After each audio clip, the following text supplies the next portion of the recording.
Destaques do mercado agrícola, ao vivo com Silmar César Miller, sempre no primeiro segmento do nosso programa. Ô Silmar, bom dia. Você está com um olhar meio de pasmo. É diante da serenidade dos nossos senadores lá, acredito. Olha, não sai... Agora os senadores vão discutir, porque acham que a Câmara dos Deputados passou com muita pressa pela reforma tributária. Então, teve um lá que já disse que até novembro dá tempo. Aí vem o recesso parlamentar, mas nós vamos falar disso daqui a pouco. Bom dia. Muito bom dia, Otávio Sesc Júnior. Realmente esse negócio de novembro aqui me deixou bastante preocupado. A coisa vai longe ainda. Quanto mais longe vai essa discussão, mais imposto para nós pagarmos. Né? Eu vi a sua mudança de expressão de rosto aqui na hora que falou até novembro. Eu também fiz assim, hã?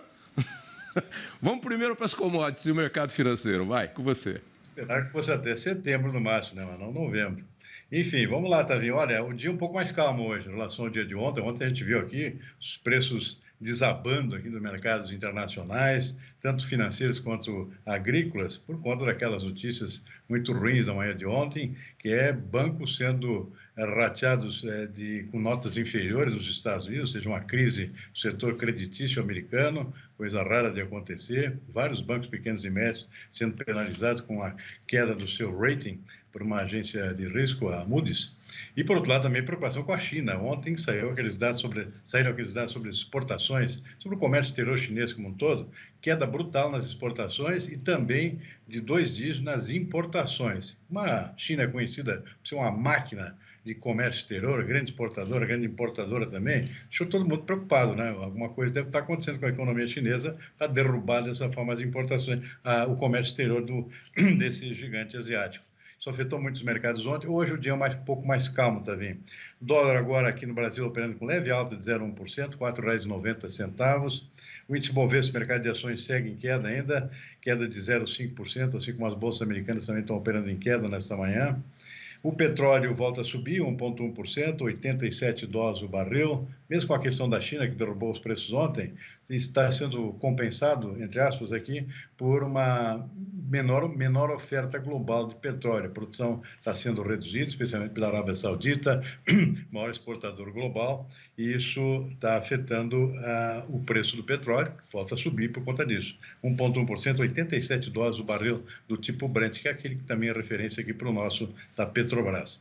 No mercado de commodities agrícolas, um dia mais calmo também, soja sobe agora 0,9%, milho também na Bolsa de Chicago subindo 0,2%, trigo cai, uma exceção aqui, 1,4% nesse momento, arroz está subindo um pouco, tem preocupação com arroz aqui na Ásia, produção bastante afetada lá por clima desfavorável, na Tailândia, na Índia, que são grandes exportadores, isso está fazendo com que os preços do arroz se elevem no mercado internacional como um todo, especialmente lá o arroz asiático. Isso pode ser um fator favorável aqui para o arroz brasileiro, que também exporta e também pode melhorar a remuneração dos nossos produtores de arroz, que foi muito afetado nos últimos anos por produção acima do consumo. Café na Bolsa de Nova York, o Arábica subindo 0,2%, o açúcar também 0,9%, o suco de laranja, que caiu bastante ontem, se recupera, está subindo 2,2%, na contramão aqui está o algodão, 0,3%, e o cacau, também com queda de 0,8% nesse caso. E também o que está preocupando bastante aqui é a contínua queda dos preços do boi gordo. Ontem os preços já desabaram, hoje de novo. 1,8% de queda aqui no mercado futuro da B3, no contrato futuro de agosto. Realmente, em plena entre-safra, está difícil a reação do preço do boi. Tavinho. O que acontece com o boi gordo, hein, Silmar? Subiu muito de preço, aí o consumidor arrumou outras alternativas de carne, não está comprando, porque o preço também está caindo nos supermercados e açougues, né? Está havendo um tombo nos preços internacionais também. O Brasil é importante exportador. A demanda até que não está muito ruim, mas o preço caiu bastante, né? China também está comprando um pouco menos do que eu compraria normalmente. Isso derrubou muito o preço no mercado internacional.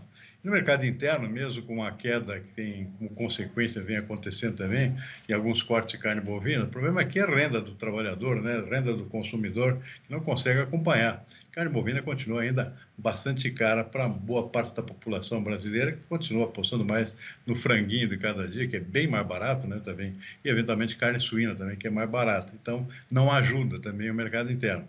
E, por outro lado, aqui ainda as indústrias aqui, até em função dessa conjuntura toda, não estão muito ávidas aqui atrás de boi gordo aqui no país. Tendência de melhora, pelo menos a maior parte dos analistas está apostando que tudo deve melhorar agora a partir de final de agosto, setembro, mas na prática, por enquanto, não está acontecendo nada, né, Tavim? Pelo contrário, os preços continuam caindo, começando pelo próprio mercado futuro e no mercado físico também não reage.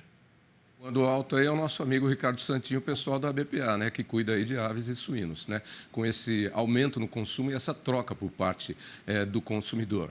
A Biex aí sofre e, como você disse, quedas no preço internacional e menos exportações para a China, que é o grande comprador da carne brasileira. Bom, vamos lá para os nossos senadores, ilustres senadores. E aí, novembro, então? Você assustou? Eu também assustei, porque novembro é fim de ano. Depois de fim de ano vem recesso parlamentar. Se não chega num acordo para novembro, aí vai virar para fevereiro. Fevereiro tem que esperar o carnaval, enfim. A reforma tributária tem que ser feita, claro, com muito zelo e com muito cuidado, mas está demorando muito para sair. Isso acaba atrapalhando muitos projetos e planos aí que o governo Lula tem para o Brasil, com investimentos e outros programas de modo geral. Enfim, e aí, depois do Senado, a Câmara dos Deputados vai reclamar que aí o Senado mudou coisa que não podia mudar, que eles achavam que não podia mudar. Enfim, os senadores são soberanos. Eles estão acima dos deputados, abaixo apenas do presidente da República, que é quem dá o chamegão, sanciona por último, assina, mas, de qualquer forma, as coisas continuam enroladas aí. E outra, a Frente Parlamentar está aí preocupada com custos que vão sobrecarregar o agronegócio brasileiro. Tem fundamento essas objeções aí ou preocupações, Silmar? Sem dúvida nenhuma, Tavinho. Aliás, quanto mais o tempo passa, né, pior fica esse negócio todo em termos de carga tributária. Ou seja, já se fala aqui em carga tributária passando dos 25%, que seria uma espécie de teto aqui, realmente, para fazer uma reforma que melhore o nosso bolso, né, e não simplesmente aumente mais os custos do contribuinte. Perdão. Agora, quanto mais o tempo passa, mais penduricais aparecem, seja para remover impostos, seja para incluir outros para compensar onde está sendo reduzido. E, por enquanto, tem esse temor aqui com relação ao setor do agronegócio, né? Ou seja, em primeiro lugar, a votação que surgiu na última hora na Câmara, lá, permitindo que os estados criem tributações sobre produtos agropecuários, né? Ou seja, de repente, estão todos os estados aqui introduzindo alguma cobrança nova lá que não tinha, por exemplo, em termos de ICMS, né? Agora, nesse tributo novo aqui, com outro nome. E, por outro lado, outra preocupação grande é o retorno, eventualmente, aqui de cobrança de impostos sobre exportações de produtos do agronegócio. A gente lembra aqui que desde a Lei Candir, lá no fim do século passado, na década de 90, se introduziu uma lei aqui que proíbe a incidência de impostos na exportação. E foi isso que deu o grande impulso aqui à competitividade do agronegócio brasileiro no mercado internacional, porque nós temos que competir antes com países que subsidiam a sua agricultura, quase da Europa, por exemplo, né? Então, o Brasil, com essa maior competitividade, foi o que impulsionou o próprio crescimento da produção agrícola brasileira, particularmente do setor de grãos, né? Então, hoje o Brasil é um grande exportador exatamente por isso, ou seja, não tem imposto na exportação. Tem imposto interno, mas não na exportação. E tem gente querendo que isso volte, né? Ou seja, tem alguns parlamentares aqui tentando incluir algum tipo de cobrança na exportação também, para compensar outras isenções aqui de setores lobistas que estão muito fortes no Congresso nesse momento. Enfim, uma salada por enquanto, também não se sabe para onde vai. Por isso que a preocupação minha aqui, e essa coisa se estender até novembro, quanto mais tempo passa, mais penduricalho começa a aparecer. E normalmente é contra o nosso bolso, né, também? Por exemplo, empresa, quando morre o patriarca, e aí há a divisão entre os filhos, ou depois os filhos brigam, quanto mais tempo eles brigam, mais penduricalhos aparecem, né? Separação de casais é a mesma coisa. Quando faz no vapt-vupt, acabou, isso aqui o cachorro é meu, o gato é seu, o filho nós dois cuidamos e tchau, vai embora. Agora, quando começa a espizinhar, o balaio de gato vai, né? Os penduricalhos vão, esquecemos daquela panela de pressão lá, esquecemos do não sei o quê. E aí a coisa vai rodando. E é esse balaio de gatos aí. Agora, a verdade é que muito disso que nós temos, essa complicação, e você sabe bem disso, é porque o Brasil ainda está no sistema tributário mais atrasado do mundo, né? Todos os outros países já modificaram o seu sistema tributário e há quem diga que, por ser o último e com tanta dificuldade que a gente tem de manejo político, que, na verdade, essa simplificação ou essa modernização, pouca coisa vai mudar quando sobrar a alíquota, que é exatamente aquilo que você falou em relação aos produtos do agronegócio. E eu estou falando isso aqui que eu já ouvi de muito economista. Você já deve ter ouvido também e tem esse receio. Hã? Bom, o objetivo é óbvio, é muito bom, né? Essa iniciativa do governo de simplificar a nossa carga tributária. Ou seja, hoje a gente está aí para sustentar contadores e advogados, para destrinchar aquela montanha de siglas de impostos que a gente precisa pagar, né? Ou seja, é um negócio complicadíssimo, né? Em termos contábeis. Então, a gente nem sabe que imposto está pagando, né? De tanto emaranhado de impostos cobrados ao nível federal, estadual e municipal. Então, a ideia é boa, ou seja, simplificar o máximo possível. E não é isso que está começando a aparecer, né?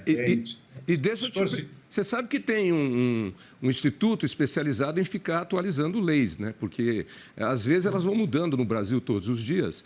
E uma vez eu tive um problema tributário e contratei um advogado tributarista e a primeira coisa que ele me disse foi, ó, fica sossegado que você não é o único. Eu falei, não, que eu não sou o único, eu tenho certeza.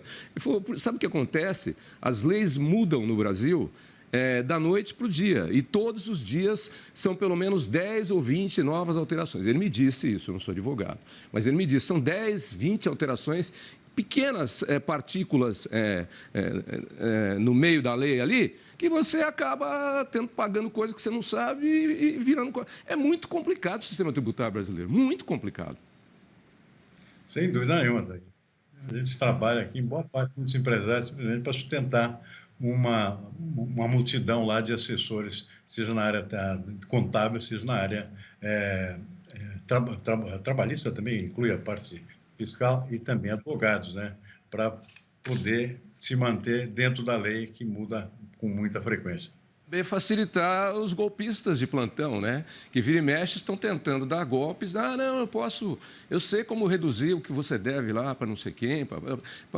Está cheio de golpe por aí, cheio de golpe. Um dia um tentou me aplicar um golpe desse aí. Foi muito engraçado. Desmascarei-o na hora, assim. Ele não tinha cartão, não tinha celular. Aí eu falei, ó, está vendo aquele rapaz que está sentado ali na outra mesa do restaurante? Então, é o meu amigo, ele é da fazendária. Você quer conversar com ele? Ele falou, não, já estou de saída aqui, já estou... E aprendeu o cidadão na hora. Vem cá, outro balaio de gato é essa reunião da Amazônia, esse pacto amazônico. Isso aí vai dar em alguma coisa? Olha, está consenso, né? Esperava um pouco de consenso. Já apareceu aí uma certa discórdia. Chamou a atenção a própria ausência do presidente da Venezuela, né? Alegou motivos de saúde, mas não se sabe se é exatamente isso, e especialmente a dissidência aí do presidente da Colômbia, né? Contrariamente, inclusive, à posição do nosso presidente Lula aqui, em várias questões. Uma delas é a questão lá da exploração de petróleo na bacia do Amazonas, lá, né? Na região do Atlântico, lá, que é na foz do rio Amazonas. Então, a Colômbia é contra isso aí, então já não existe consenso com isso, nessa questão. Por outro lado, a própria declaração final aqui, assinada pelos presidentes dos países amazônicos, digamos assim, não mostra prazo. Até o Brasil aí, que sempre insistiu, né, de que até a década de 30, né, deve zerar as emissões de carbono, desmatamento na Amazônia, não houve consenso entre o grupo todo, né? Então, não apareceu data nenhuma ali nesse comunicado assinado pelos presidentes no dia de ontem. Então, isso também chamou atenção, ou seja, não vai ser muito fácil, não.